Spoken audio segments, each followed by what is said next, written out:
Okay, if I can ask members, come on in, have a seat, see if we can get our meeting started here. I know it's been a long day and you've been going strong. As what we like to do in our meetings as we begin here, let me look for educators out in the group. Again, a lot of you, hold your hand up, educators. Educators, thank you for being my hero. I hope you're all these folks right here. Let's recognize those educators in the room. Thank you for what you do on a daily basis for our students. Also, Chairman Chokus, can I ask you to begin us with prayer? Thank you, Mr. Chairman. Please bow your heads. Oh, Heavenly Father, thank you for this beautiful day that we have, and thank you for us working together for the children of Georgia. Please give us the strength, the courage, the wisdom, the compassion, so that we can make the right decisions to help our children. And with that, oh Lord, thank you. In Jesus' name we pray. Amen. Great. Thank you, Chairman. And let me welcome all visitors. Thank you for being here with us. Members, as we have stated about our goals, number one, safety. Number two, literacy. Number three, only great policy. And what I'll tell you is you've been doing a fantastic job since the beginning of the session on all three. So thank you for your efforts. We're going to spend a period in time today looking at a safety bill here and communicating about that. So hopefully you have put your eyes on this bill and paid some attention to this for us. We have the representative sitting in front of us at the table there.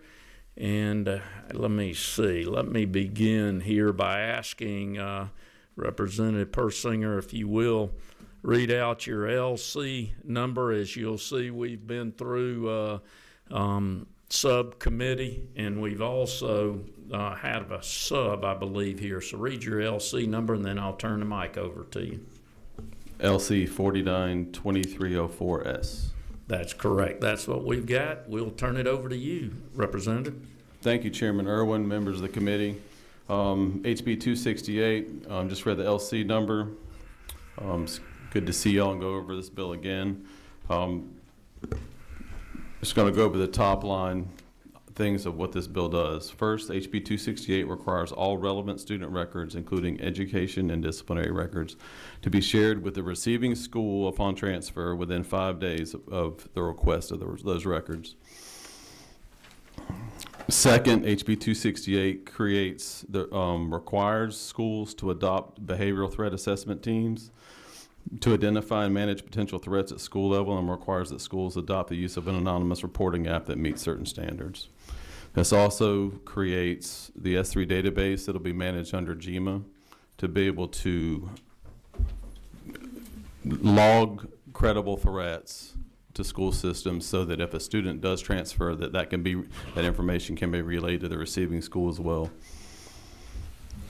This bill also creates the qualified behavioral health coordinators positions for school systems and grants to fund those positions. And finally, HB 268 increases penalties for terroristic threats as required, and requires schools to remove a student and put them in online learning and provide counseling, while the BTAM teams that are created under this bill assess that threat and direct that to whether it's deemed not a threat, or internally provide behavioral intervention plans or turn them over to law enforcement. With that, I'll yield for questions. Let me begin by thanking you. Good hard work. I know you spent enormous amount of time on this, Representative. I also know that your district was impacted by our most recent violence that we had of this magnitude in the state. So as you know, our prayers and thoughts all go out to your community regarding this, but thank you for your efforts. With that, as he has given a discussion, I know there are questions. Do we want to begin by going to number 18? Thank you, Mr. Chairman, and thank you so much, my colleague. We certainly appreciate your hard work. We appreciate your posture of working to get as many amendments that make sense into this bill, and we need it. I wanted to ask, lastly, for me to feel really good about this bill. I lost some sleep a week ago, and I'm going to ask you a little bit about the appeal because I don't see an appeal process. Can you help me out with that, or can we get some language that will say that we'll put publish some guidelines in reference to parents appealing the results of an assessment? In section 7, there is, let's see, Page.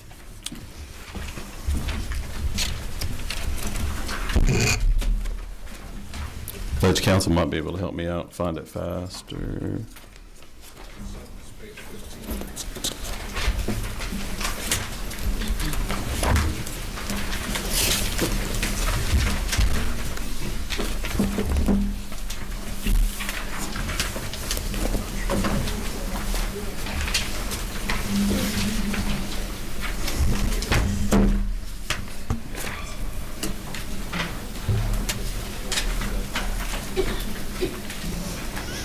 Yeah, so 379 through, I guess, 383 talks about providing the parent with those records for review within, I believe it's 3 days.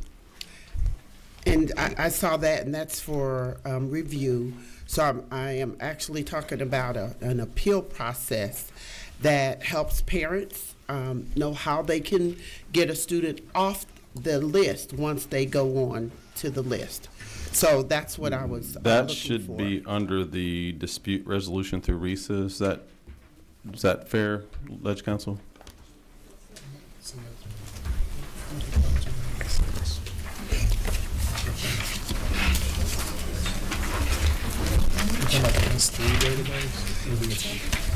Yes.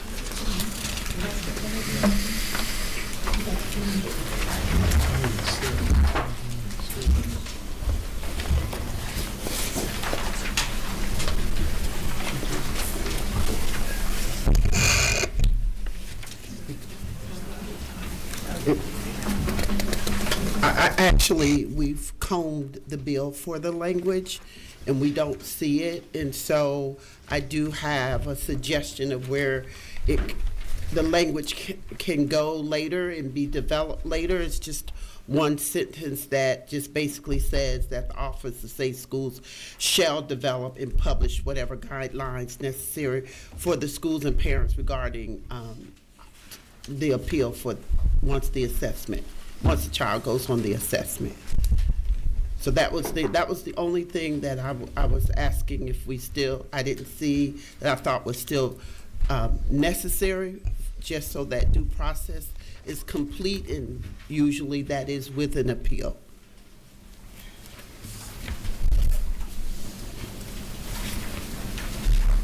And I thought maybe it could be around line 1494. Hold on just a second, please.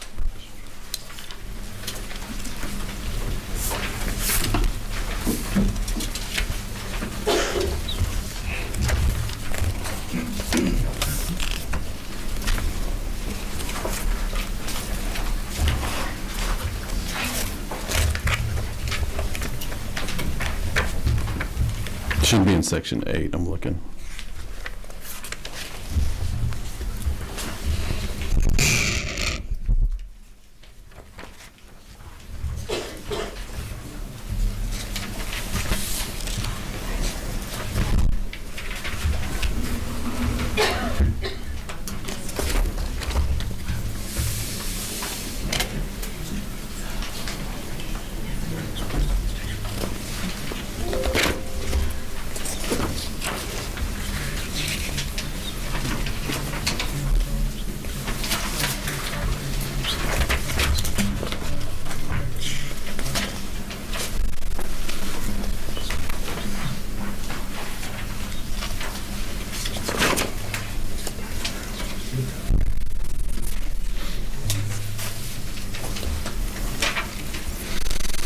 What I'm understanding, let me chime in here for a second. What I'm understanding, Representative, is an appeal process for a child that is on the list. We would say the parent to have an option to, or an appeal to somebody that has control of that list. And I'm sure that would be for that person to come off that list in a reasoning process. Okay. Let me do this in light, Representative Persinger, of you thinking and looking for this. Let me answer a couple other questions, and we can come back. Yes. Representative, won't leave you so that we can have a little more educated thinking on that piece. Representative Townsend, is that you down there at 28? Yes, sir. I was going to follow up on one train of thought of what she said, but also Representative Glaze said, but also just the general question I had regarding around line 293 talks about Department of Juvenile Justice doesn't have a behavioral health coordinator. I assume that's going to be because the state already has one provided for them in that setting. So that was kind of a general question. And then I can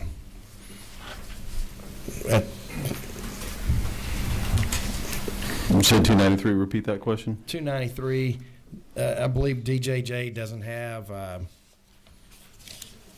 the behavioral health coordinator, and I assume that's because the state would have one provided already or one access to it.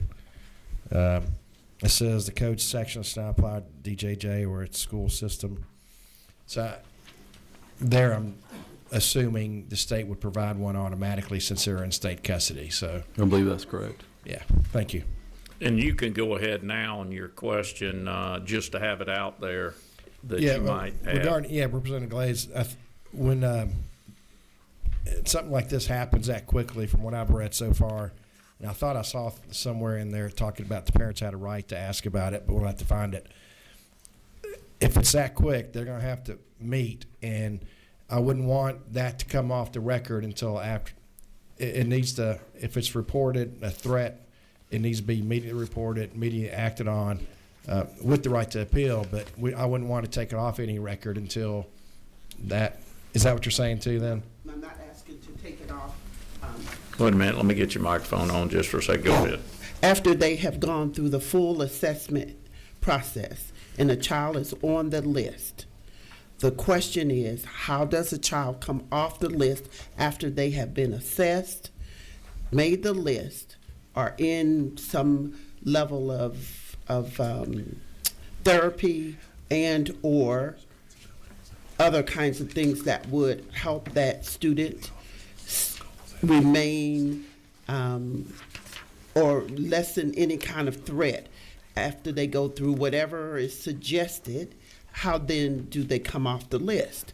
So a kid goes on the list at 10 years old, goes through therapy and whatever, and a year later, 2 years later, that kid has worked through whatever type of psychological assistance and is no longer a threat to himself or others. What appeal process do we have in place to get that kid off the list? Okay. Yeah. Yes, I understand that. That's good that we're not trying to I understand what you're saying. And so we don't have to lay out the language right now, because I don't want to stop the bill, but I thought if we just put the language in here that says that the Office of Safe Schools shall develop and publish an appeals process. And I remember reading it, and I saw the quarterly checks by, I believe, the overall coordinator, but not maybe to take them off. It could be in there somewhere. I'll keep reading too. Okay. But I do remember seeing something about a process, but I'm not sure if it's. Yeah. Hold on. Let me refer us to line 528, beginning on 528 and finishing on 532. And this is for the records of the students and how it is handled. If you would look at that, and this would be the process by which the parent would appeal. As you keep reading it, give you a second to read that sentence there.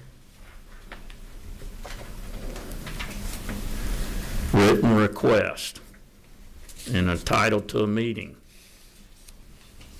And that is for their records representative, so it is in the bill, what you're talking about. This is at the beginning of the assessment. This is not after. We're talking about after the assessment. They go on the list. Talking to your microphone right now. So this, I'm actually not talking about in the beginning when the assessment is taking place. And this is in reference to the records coming over, parents being able to see that information. We're saying after the process, and these students go on the list as a threat assessment, and they've been assessed a threat. They start whatever process that is deemed necessary psychologically through their therapy. How do they then come off the list once they've met those requirements and they are deemed no longer a threat? Because basically, if we don't have an exit, a kid can go on at 10 and go through a process of support and therapy, and is no longer a threat to himself or others, and then they don't have a way to come off the list. Okay. And just as we know for sure that that can happen with students who are experiencing mental illness or some sort of mental breakdown. And just we want to just be able to be sure that there is a process in place that they can come off the list. And so I'm not asking us to go through that today, or just that would be in the bill to say that the Office of Safe Schools shall develop and publish an appeals process. Okay. That's all. Okay. Let us refer back to you like we said Yes, then. sir. Let me keep covering questions as we go. Number 17. Thank you, Chairman. To clarify, I think basically we need to have something that shows a removal process. I think maybe a better term for that. And if there's a way, once you meet certain goals, as people are, having opportunities to become free from a lot of the challenges that they've had up to that point, we should have some method along the way that gets, and I'll call it removal process versus an appeal, because I think appeal would reference to me that it's we're challenging the initial piece. We're basically asking, how do we get off this list if we've met certain criteria? Is that something that can be looked at, like her, I don't want to see this slow down, but something that can be looked at and added? Yes. Okay. Number 4. Thank you, Chair. Rep, thank you for your work. I know it's been a long haul, so appreciate your openness and willingness to work with the committee. Thank you. Quick question regarding the threat and complaint database.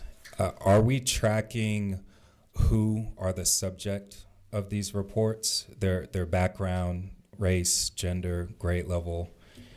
Will there be information that we could receive just to have an idea of who are the subject of these complaints as we continue to learn about? Oh, like a report coming from that system on a quarterly basis? Or are we even tracking it? So if, X kid finds his or her way onto the database or the list, are we going to have background information on that student? Are we going to be tracking that information, similar to other disciplinary data that's tracked?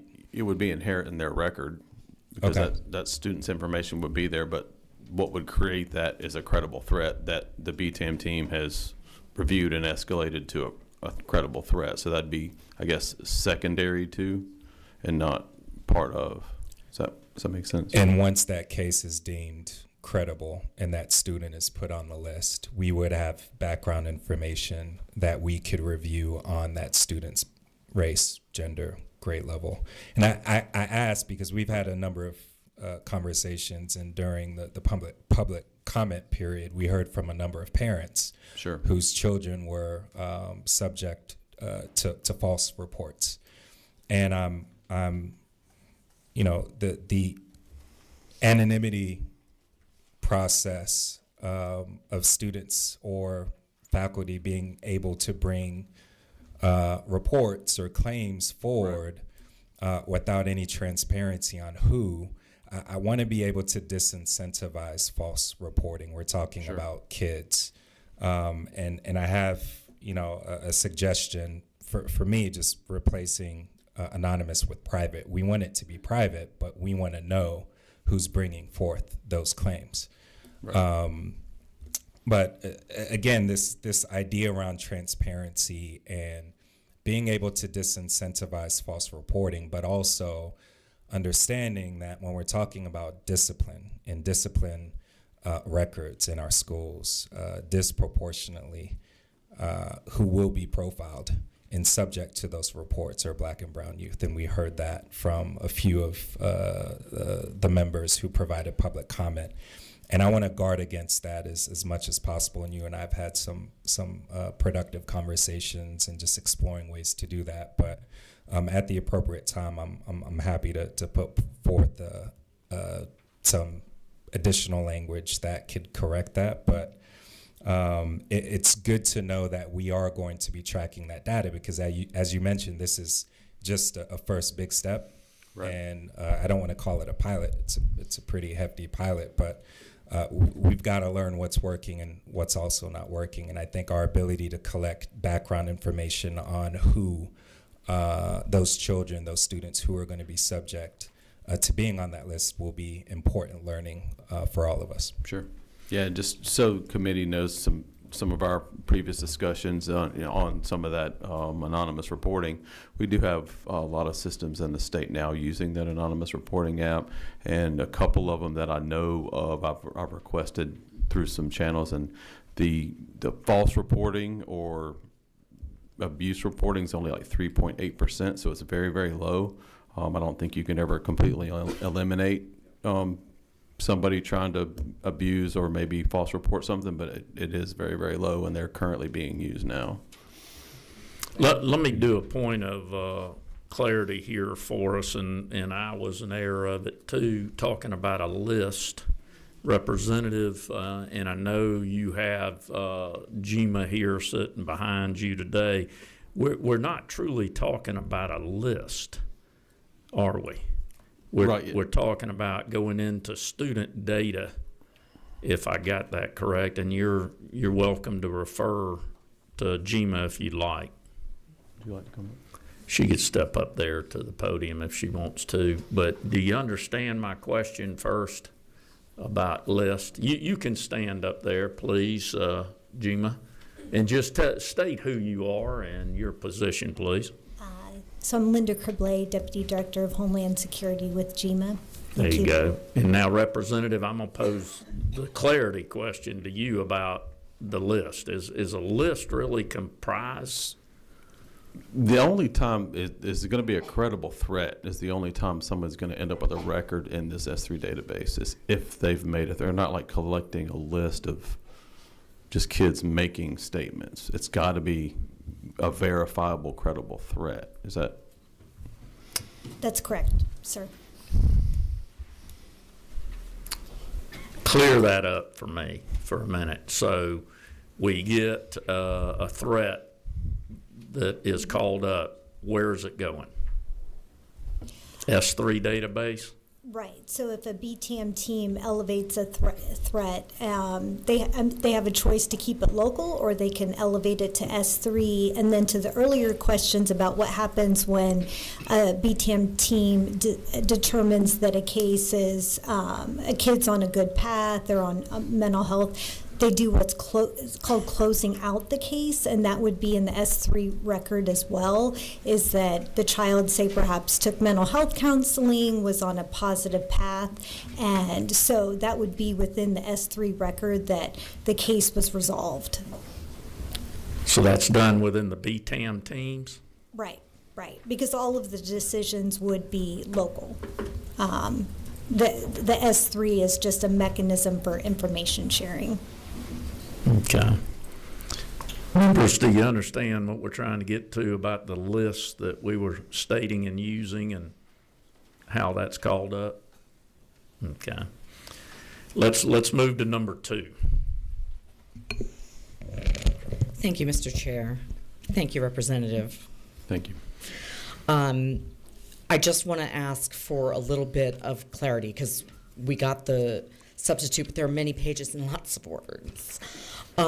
This creates a grant for for school systems for mental health coordinators. Behavioral health coordinator, yes. Yes, okay. But that's not like, from what I understand from the numbers in here, like one for a system with 18,000 kids and et cetera, et cetera. This is not a school level mental health service, correct? Like it doesn't put anybody else in the schools directly. Right, it'd be at the system level based on and they could have more, it's just Right. the grant would fund up to that many based on their population. Right. But there's no other grant in here about getting specific mental health counselors into schools. Correct. not in here. Okay. That's just what I need clarity on. Okay, thank you. Number 26. Thank you, Mr. Chairman. Thank you. Just for clarity purposes, I want to make sure that the point of this is to ensure that when students are going through a crisis or a trauma and their actions are notated by a team that assesses the incident or potential incident that they are deemed a credible threat. Once that happens, that's to help guide the team to determine what services that student needs.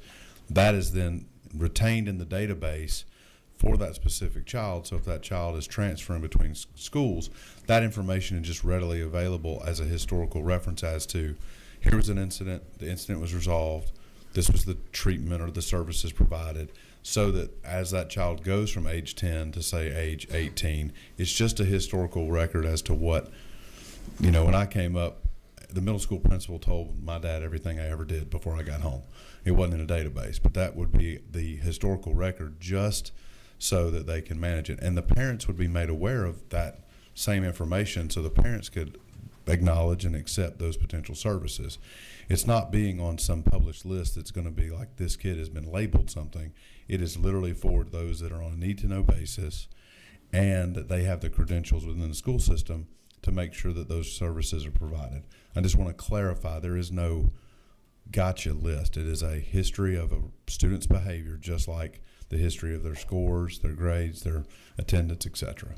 That's absolutely correct. Okay, thank you. Let's see, number 14. Thank you, Mr. Chairman. I do appreciate it. Representative, thank you for your work on the bill, and I think Floor Leader Wade has taken all my comments. But the one question I would ask, part of this as well is these children who have made that credible threat can receive services that they need. We're not here, if anything, this is not denying them services or as Chairman Irwin and Floor Leader Wade said, this is not being put on a list. This is also so that services can be rendered. Is that not true? Absolutely, yeah. The whole point is to identify concerned students early to get them the help they need before this escalates to a situation like we had at Appalachia. Well, again, thank you for your work, and Mr. Chairman, at the appropriate time. Okay, thank you. Number 4. Thank you, Chair. Quick clarity on who has access to the database. Which agencies have access to the database? So GMA obviously running the database, and then high level, like the BTAM teams and high level school administrators, it'd be upon request, in and out as needed, directly related to that student. Like, you wouldn't be able to just reach out and request information on a student. It'd have to be someone that's under your purview in your school system.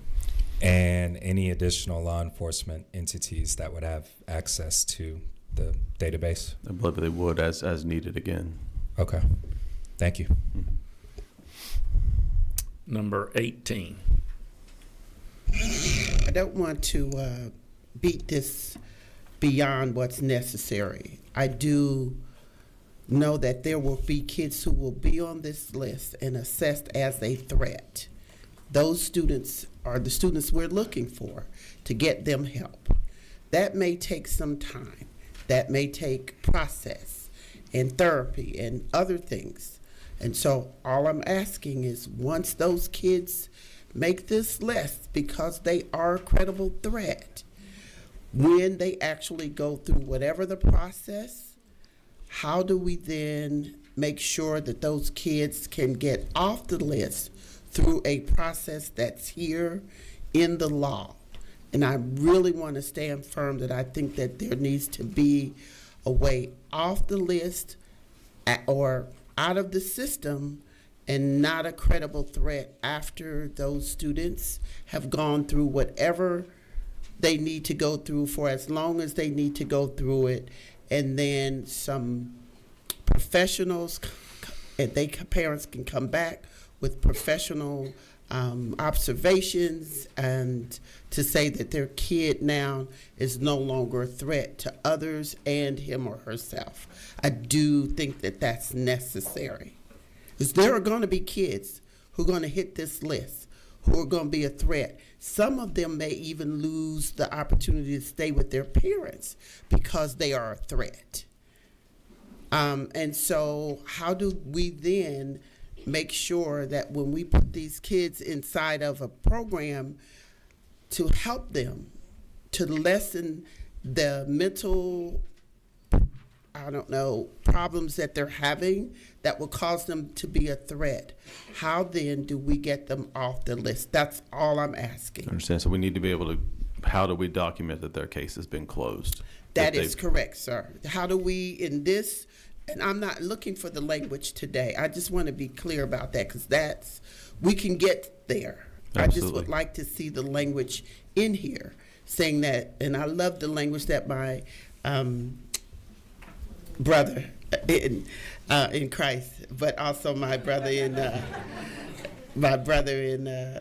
this world of representatives, he used the word removal. And so I like that better than just an appeal process, but an appeal process that helps a student to be removed from the S3 database because we believe through the professional work that has been done in that student's life that they are now no longer a threat to others or to themselves. Okay, let me do this too now. Great job, but think in the form of a question for me. Okay? Think in the form of a question. Good job, but think in the form of a question. Number one. I'm going to try, Mr. Chair. I'm thinking. All right, so my question goes back to the resources to have access to the database. Will there be any kind of training or education for those resources to be able to determine the threat? Because my concern, again, is biases and judgment, making sure that those resources can make those judgments without biases. Sure. So GMA already offers that training for BTAM teams to school systems that reach out. It's not, right now it's not mandated. We're mandating that they continue and expand this training. And so yes, BTAM teams, multidisciplinary teams, teachers, law enforcement, counselors, all those people locally in that school system will be on that team, the ones that have the most interaction with those students on a day-to-day basis, and they'll be trained to evaluate. Okay, and Rep, just a follow-up question. Yep. So they get trained. Will it be recurring every 2 years based on some of the lessons learned that were found, or? Yes. Okay, thank you. Number 26. Thank you, Chairman. Is it not true that in this legislation that the historical record, just like attendance, there is merit in seeing that children missed a lot of school in 5th grade, but then in 6th grade and 7th grade it would show that if they no longer were a truancy issue, that historical record would show that that student has improved their attendance record. In the same situation, if there was a credible threat, that historical event would be there, the services provided, and if that threat is then deemed by that BTAM team to now have been de-escalated, that would be a historical record that would be within that student's information. but it would not be something that has created a separate list. I think there is, to my friends, I think there is a confusion that there is somehow merit in wiping away the issue because we keep our student grades throughout our entirety, we keep our attendance throughout our entirety, and it's important for school administrators and folks that are assessing risk for other students to see the historical record of when there was a credible threat. If it's a credible threat, is it not true? That's a very serious issue. This is not a minor incident. No, we're working for a question here. He started out with a question and did two pretty or three good. questions, but the floor leader knows of what he speaks. Okay, thank you. Okay. Number 16. Thank you, Chairman. I've been over here real quiet. Is it possible to have,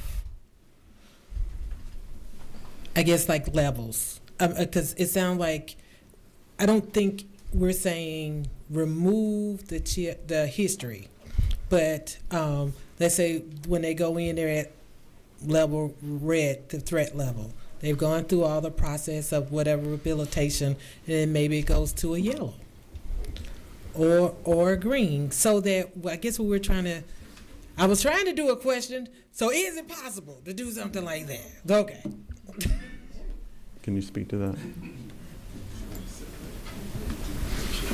The answer is yes, but I think Gima can kind of elaborate for you. Right. So the training. Wait a minute. Let me cut your microphone on. Okay. Thank you, sir. So thank you for the question. As part of the behavioral threat assessment training process, we talk about levels of threat, and the legislation speak to levels of concern. So as part of that educational, I mean, the BTAM record or the S3 record would show the level of concern about the threat and whether that had been resolved through the positive interventions that would be put in place for the child. So, May I? Yes. Okay, with that in mind, because we're talking about appeal, removal, and I don't think we're talking about wipe away. So at that point, now that everything has been resolved, I don't know if we got a better word than removal. And then what happens with the child historically or going forward? So the standard process with BTAM as a practice, if a case is opened and then a case is closed, if they've determined that there's no longer a threat, the record would say this case was closed, either because the threat was unsubstantiated or the positive interventions were successful and there's no longer any need to meet on this child or to continue with the case.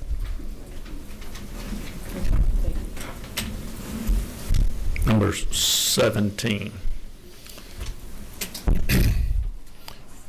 Is there a place in the bill that kind of shows the sequence? I'm going to use it from the engineering world of operations, meaning from beginning to a finish point, where the goal is to have success with the kids. Is there a sequence of operations that's in this bill? It's not specifically called out as directing GMA and other agencies to form. I mean, they're already there. They already have the BTAM team process in place, so it's not all spelled out in the bill.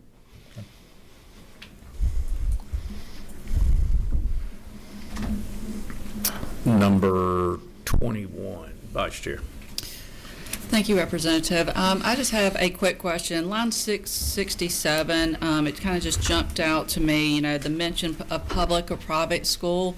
And just wanted clarification. If a parent removes their child from the public school, is in the private school, I understand private school would not be getting funding, but will they have access to the database, GMA, and be able to continue to put, so if the parent transfers the child back to the public school system, there's a continuous record that's accessible both by the private school and by the public school? Yes, the public school record would maintain, and I think the private schools have an option to sign up or not. Okay, thank you. All right, thank you.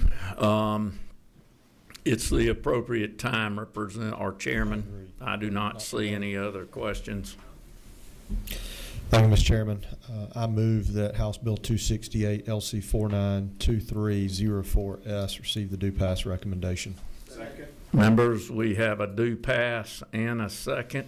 Now we can talk about some amendments, have some discussion here. Let's go to number 18. So I would like to offer a friendly amendment on 1494, page 58. 1489 talks about the determination that a student has posed a threat to harm himself or others. The report has been moved forward to the local schools and local law enforcement. So from there, I think that this is where I would believe parents and or outside and other professionals who are working with that particular student who has been deemed a threat should have a place where there's some language to appeal them from the S3 level that they are a threat to themselves or others. So I would like to offer a friendly amendment on 1494 that says the Office of Safe Schools shall develop and publish the appeal process for a student being removed as a threat to himself or others. I think I'd be more amenable to a case closed. Well, I'm open to whatever language you deem better. Let Representative stand by just a second. Let me refer to Legislative Counsel. I've seen him diligently trying to work on verbiage, but let's listen to that. And as he is knowledgeable where this should go. Thank you, Chairman. Inasmuch as I understand the amendment seeks to have the Office of Safe Schools establishing that process, I would actually recommend, if there's going to be this kind of amendment, that responsibility be included a little bit earlier in the bill on page 48 after line 1213. Beginning at line 1187 is a series of responsibilities that the Office of Safe Schools would have, and one place to put an amendment to this effect could be to add to this list of responsibilities that the Office page of 48? Yes, on LC 49 2304S. Mm-hmm. On page 48, starting after line 1213. Okay. We could insert a new paragraph number 9, and it would read, develop in conjunction with the State Board of Education and the Department of Behavioral Health and Developmental Disabilities a process for a student or his or her parent or guardian to request the closure of his or her case on the S3 database. Okay, I'm fine with that.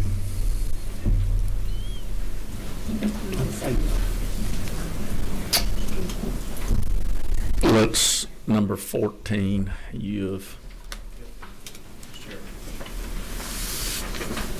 Mr. Chairman, could we have Mr. Walker repeat that and ask for Jima's comment on this, please? Huh? Okay, so the proposed amendment would be to add a new paragraph 9 after line 1213, and this would require the Office of Safe Schools to, quote, develop in conjunction with the State Board of Education and the Department of Behavioral Health and Developmental Disabilities a process for a student or his or her parent or guardian to request the closure of such student's case on the S3 database. You want to allow her to speak? She's welcome to speak for you, Representative. Yes. No, I think that's entirely feasible, that we could administer that process in partnership with Godot and DBHDD.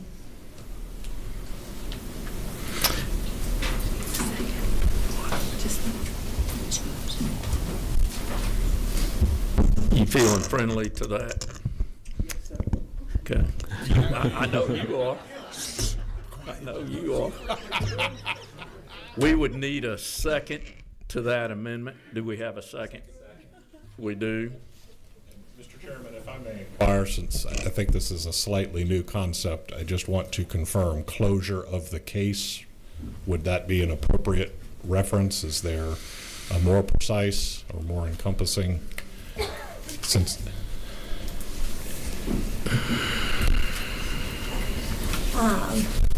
No, I think in terms of BTM, it would be closure of the case would be appropriate language. Okay. Yes, sir. Okay. Let's have a vote. We've got an amendment before us. It's a friendly amendment. I believe it's been read to us twice. I think everybody's ready to vote. All in favor of this amendment presented, say aye. Aye. All opposed, like sign. All right, amendment passes. We'll go on to number 4. Thank you, Chairman. I would love to make a motion to amend in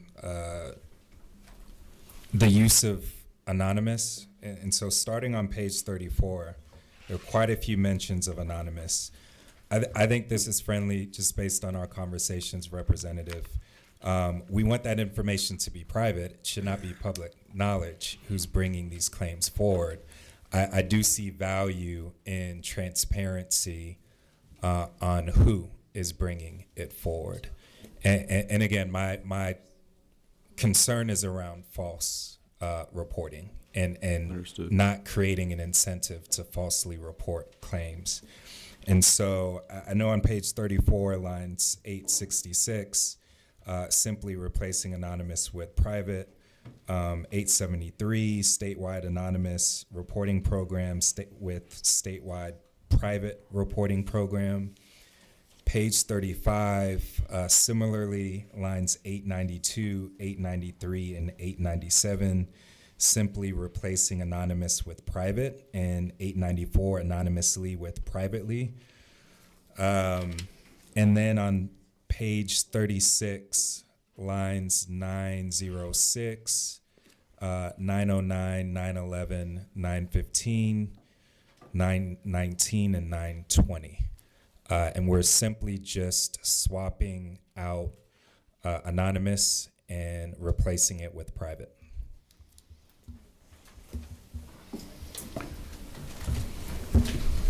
Comment? Yeah, I'm just afraid that might, so currently GBI operates see something, send something. So I think we're going to get crossed up and start running over some things that are already in place in other agencies. So I'd respectfully decline.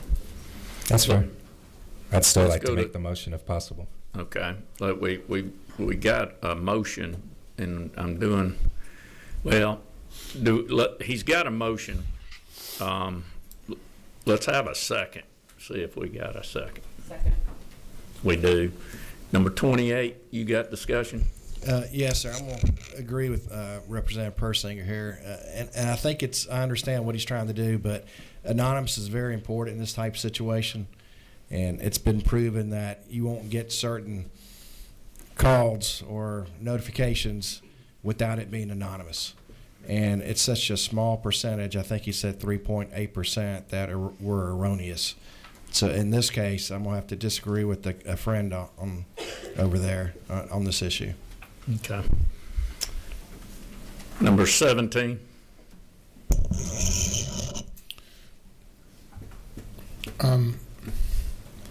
Do you feel that students who may be feeling threatened by others would prefer to be anonymous or private? Yes. Okay. Anonymous over private or anonymous? Which one? Anonymous. Okay. We've got a motion and a second. Seeing no more discussion, let's vote on that. All in favor of this amendment, say aye. Aye. All opposed, like sign? No. It does not pass. So that amendment did not pass. Now, what we've got is a motion and a second on due pass of LC 492304S as amended in this meeting. So I'm going to ask you now, members, to be prepared to vote. Let's vote on this safety bill. All in favor say aye. Aye. All opposed, like sign. Aye. That bill passes. Representative, good job, good work. Keep working hard. Thank you. Members, thank you. You've been working quite hard on all of this. Thank you. We are adjourned.